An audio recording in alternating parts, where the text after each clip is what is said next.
Developing tonight, a warning to churches. Beware of this man, an imposter priest. Wasn't imagining somebody's coming to rob me and was going to be a serial robber across the country. He claims to be a man of the cloth just so he can break into parishes. Right now on Currents News, a fake father and his unholy acts. I'm Christine Persichetti. It seems he's been just about everywhere, from Texas to California and Pennsylvania. Right now, police haven't said if the recent string of church robberies has been committed by one man or a bunch of like-minded criminals. But they do know the latest stop, the Diocese of Brooklyn. According to police, he struck again. It happened over the weekend. They say a man impersonating a priest went to American Martyrs Church in Bayside on Sunday. He stole $900 in cash from an unlocked bedroom before getting away in a dark-colored sedan. Just days before that, police believe he was spotted out on Long Island. The fake father paid an unholy visit to the Sisters of St. Dominic in Amityville last Friday. He asked to go into the chapel and pray while waiting for a friend, but he didn't do that. Instead, he roamed around and knocked on a sister's door. The nun who answered did not recognize him and slammed the door. Thankfully, nothing was stolen. It doesn't stop there. Last October, this man was seen again at St. Thomas Aquinas Church in Flatlands, Brooklyn. The pastor, Father Dwayne Davis, says the imposter told the sacristan he was a visiting priest and had left his keys in the rectory. Father Dwayne says he's thankful his sacristan didn't fall for it, especially after watching the fake priest back on their security cameras. Before he went into the church, he actually went to the back door of the rectory and pulled on it. And I guess when he recognized he wasn't going to get in, and that's when he went to the sacristy. My sacristan at the time was prudent, and he responded really well. I'm very grateful for him, because if not, things could have gone really bad. Wasn't imagining somebody's coming to rob me and was going to be a serial robber across the country. A spokesperson for the Diocese of Brooklyn believes the imposter is the same man Currents News alerted you about 3 months ago when he hit a church in Texas. Back in October, this suspect targeted a parish in Houston. He claimed to be a visiting priest from Chicago and bluffed his way past a church staffer. Once inside, he stole cash. In all, he was on the church grounds for 30 minutes before getting away in a car. The NYPD is offering a reward of up to $3,500 to find the fake father. Anyone with information is asked to call Crime Stoppers at 1-800-577-TIPS. New York's bishops are warning lawmakers about the dangers of an assisted suicide bill. The prelates recently released a statement arguing against the Medical Aid in Dying Act, a bill that would allow terminally ill patients to end their lives. The bishops say assisted suicide is wrong, and this measure does not contain adequate safeguards.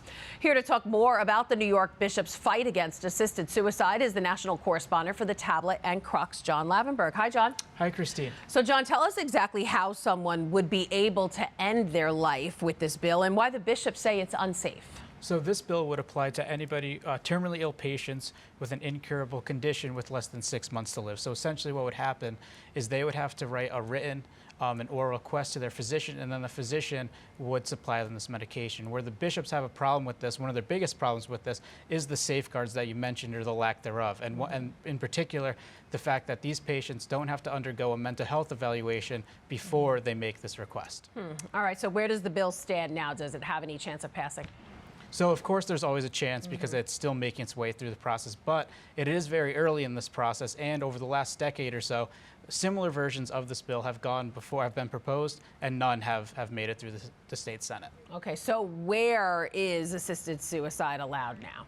So right now it is legal in 10 states across the United States and in Washington, D.C., and a number of other states have proposed legislation that is up in the air right now. But up to our north in Canada, that's where a lot of this news comes from, and the executive director of the New York State Catholic Conference even referenced it, how their laws are the most permissive in the world. So that's the slippery slope that he thinks New York could be headed down if this bill were to pass. All right, we'll continue to follow this. John Lavenberg, national correspondent for the Tablet and Crocs. Thanks for being here. Thank you, Christine.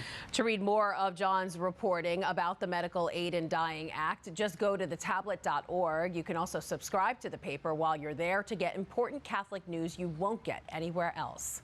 Like this story in this week's paper talking about a big problem stopping young people from pursuing a vocation, student debt.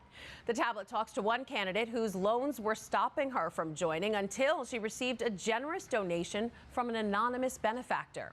You can also read about a big show of faith among the Diocese of Brooklyn students during this year's Lenten pilgrimage. Some 550 kids across Brooklyn and Queens gathered at Holy Family Parish in Queens, which was that day's stop for the 40-day journey. You can read all these stories and more by picking up the paper at your church this weekend.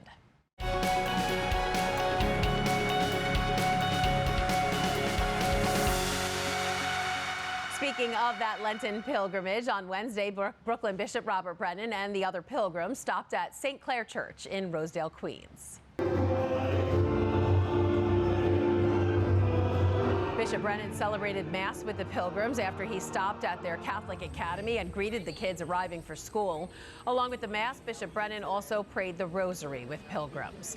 To see all the stops the pilgrims will make, just download the Lenten Pilgrimage app. All you have to do is search Lenten Pilgrimage on the app or Google Play Store. And if you can't be there in person, the app helps you there too. You can join the prayer community right from the palm of your hand. While Bishop Brennan and many others are embarking on a Lenten pilgrimage, almost 500 people across Brooklyn and Queens have been on their own journey of faith for the past few months. They've been studying and praying so they can finally fulfill their call to be Catholic. They are catechumens, those who will be baptized at the Easter Vigil. And we are introducing you to some of them during this Lenten season. Currents News' Katie Vasquez tells us the story of one man who's used to helping others find their way. Sitting in the first pew at St. Sebastian Church in Woodside, Queens, is Shakar Giri and his wife, Arlene Alam Asi. They're a staple for the 10:30 a.m. Sunday Mass. But what you probably couldn't tell is that Shakar is not Catholic, at least not yet. He is one of the 447 catechumens in the Diocese of Brooklyn, or people who will be baptized at the Easter Vigil. At this particular Mass, he received the first scrutiny, when a priest lays their hands over someone to be baptized, and the parish prays they may reject anything that is contrary to a Christian life. The Father removed the exorcism, the bad spirit from the body. Shakar's journey to this point has been filled with twists and turns. He was born into a Hindu family in Nepal, and for years would help climbers trying to scale Mount Everest. I went up to the base camp because I have a group of people, and they need sometimes medical help. They have a frostbite. It was while teaching in a business school that he met his wife, Arlene, who was raised Catholic in the Philippines. On their first date, she insisted on showing him her faith. It happened to be Christmas, and we attended the midnight Mass at St. Patrick's Cathedral. And if I'm not mistaken, that was his first introduction to the church. 26 years later, the pair are still going to Mass together every Sunday. But it wasn't until recently that Shakar felt called to become part of the church. We started to read the Bible, and some kind of power, spirit, tells me to baptize. The pastor of St. Sebastian Church, Father Patrick West, says Shakar's story is a great lesson. And almost like the blind man who comes to a healing, step by step. Some people, say, this is the time now.